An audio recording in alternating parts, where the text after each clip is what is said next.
Assalamu alaikum warahmatullahi wabarakatuh. This is Amna Gul from the Department of Journalism and Mass Communication. We're studying communication skills for media. It's our 6th lecture and the topic is planning for presentations. Presenting information clearly and effectively is a key skill in getting your message across. Today, presentation skills are required in almost every field, and most of us are required to give presentations on occasions. While some people take this in their stride, others find it much more challenging. It is, however, possible to improve your presentation skills with a bit of smart work. I don't mean hard work, rather smart work. I acknowledge that many people feel terrified when asked to talk in public, especially to bigger groups. However, these fears can be reduced by good planning, which will also lay the foundation for making an effective presentation. Effective presentations usually require planning and presentation, although this need not take very long. Planning is the most important part of making a successful presentation. Today, I'll be explaining what information you need before you can really start to plan your presentation and decide what you are going to say. The most important aspects include selection of the topic of the presentation, analyzing the audience, and clearly defining objective of the presentation. I understand that preparing a presentation can be an overwhelming experience if you allow it to be one. I repeat, it can be an overwhelming experience only if you yourself allow it to be one. The strategies and steps being discussed will help you break down what you might view as a large job into smaller, more manageable tasks. And this is what smart work is all about. Presentations are not just limited to your in-class presentations. Rather, this term umbrellas a variety of opportunities whereby you have to speak in public or speak to a group of people. For example, when you have to make a speech at an event, for example, at a departmental party. When you, on behalf of your whole class, say goodbye to a teacher leaving the department for good. Or when you propose an excursion trip to your chairman at the department. When you seek investment, loan, or even approval for a new business endeavor. Or even when you brief a group of guests about the practical work of radiocast. It's still a presentation when you present your thesis proposal to the departmental academic committee. Even though all the options I have mentioned can be considered presentations, they do not, however, all require the same approach. You would not, for example, use PowerPoint to bid farewell to a teacher. However, an audience of your department teachers would be somewhat surprised not to see slides projected onto a screen when you present your thesis proposal. It follows therefore, that there is no single set of rules that apply to all presentations. There are, however, some things that every presentation opportunity has in common. These include: you will present better if you prepared effectively. This does not necessarily mean that you have written out your speech verbatim and rehearsed it until you know it off by heart, although that might work for some people. It does, however, mean that you have to be confident that you are saying the right thing in the right way to the right audience. You need to be clear about your audience and your message. Every presentation will be better if you have clearly considered the message that you want to or need to convey and how best to convey it to your audience. These two pieces of information derive your style, structure, content, and use of visual aids. You must never overrun your allocated time. In other words, don't outstay your welcome. Almost every speech or presentation is better if it is shorter. Nobody minds finishing before they expected to do so. However, everybody minds being held up.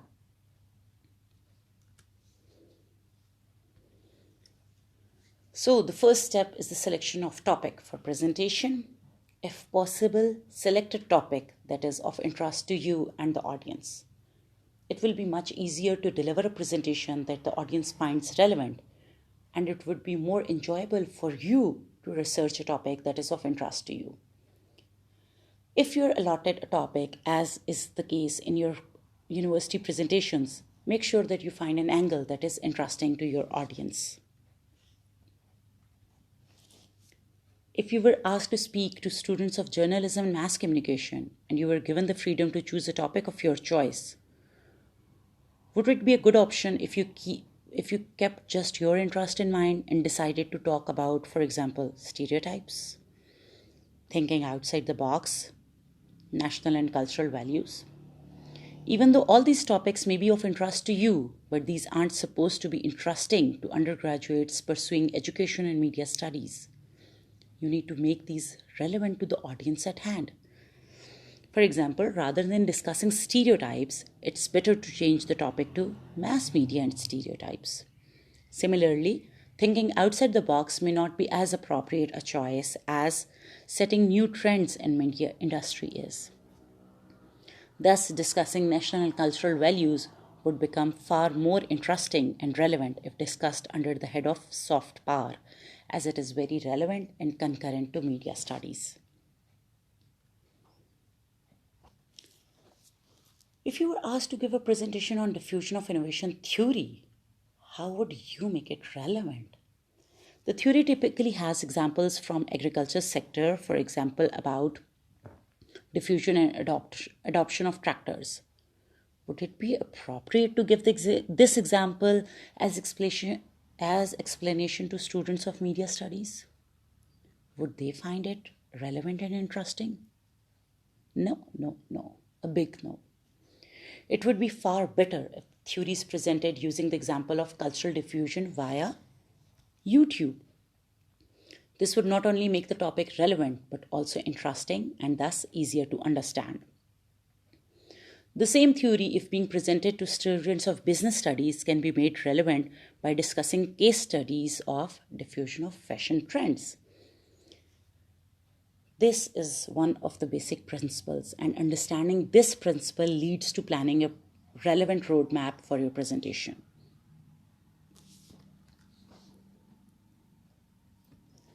The next step in preparing a presentation is to learn more about the audience to whom you will be speaking. It's a good idea to obtain some information on the backgrounds, values, interests of your audience, so that you understand what the audience members might expect from your presentation.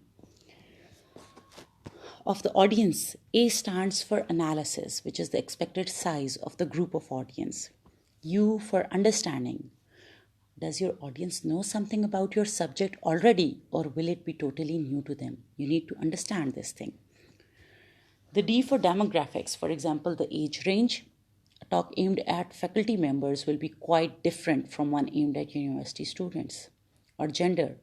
Will the audience be predominantly male or female? Education background, and so on. I for interest. Would your audience be attending because they would be told to do so? For example, when your teacher asks you to attend a certain presentation or a seminar, or would be there out of their own interest. E for environment. You need to visualize where will you as the presenter stand. Would the audience be able to see and hear you? And for needs. What are the needs of the audience? What are the needs of you as the speaker? Customized. What specific needs do you need to address? For example, are you there to inform, to teach, to stimulate, or to provoke? Finally, E for expectations. What does the audience expect to learn or hear from you as the presenter?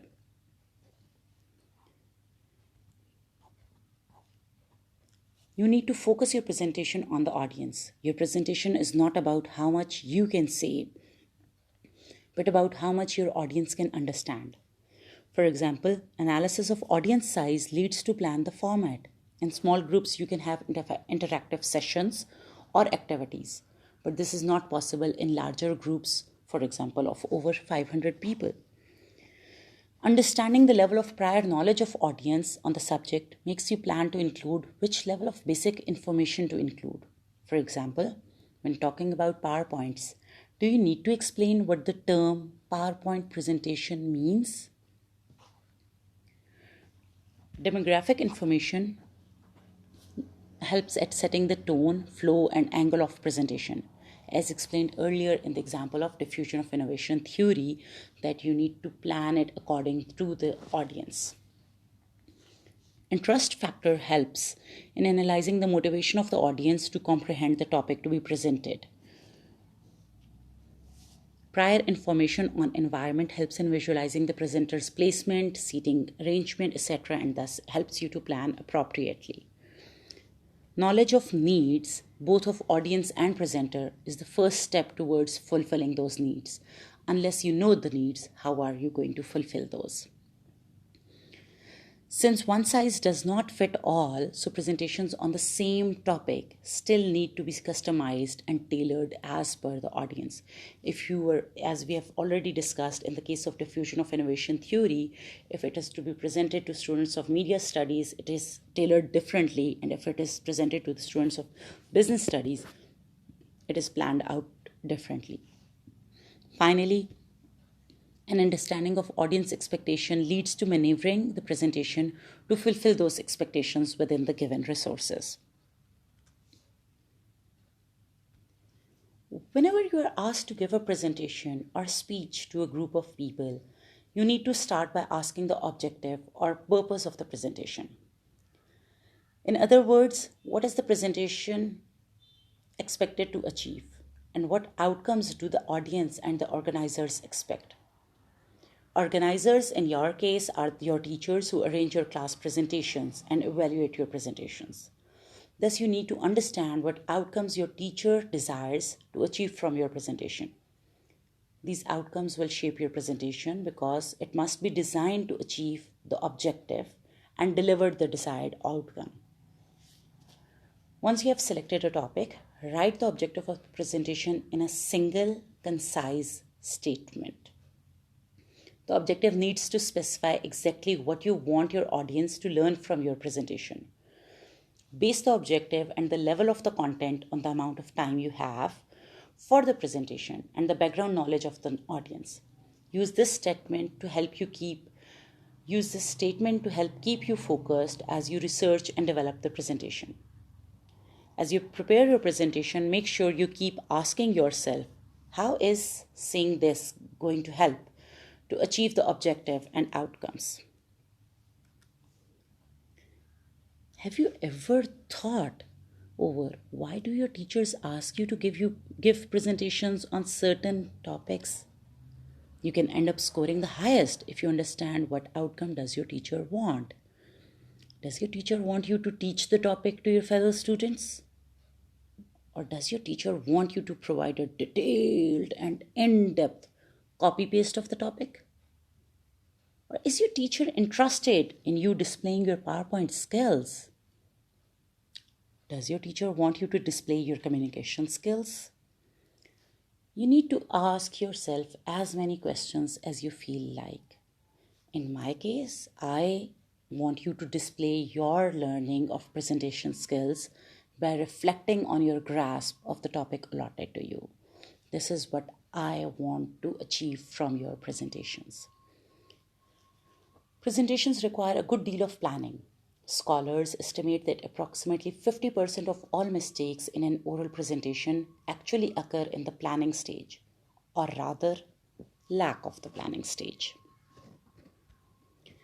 And finally, being asked to give a presentation is an honor, not a chore.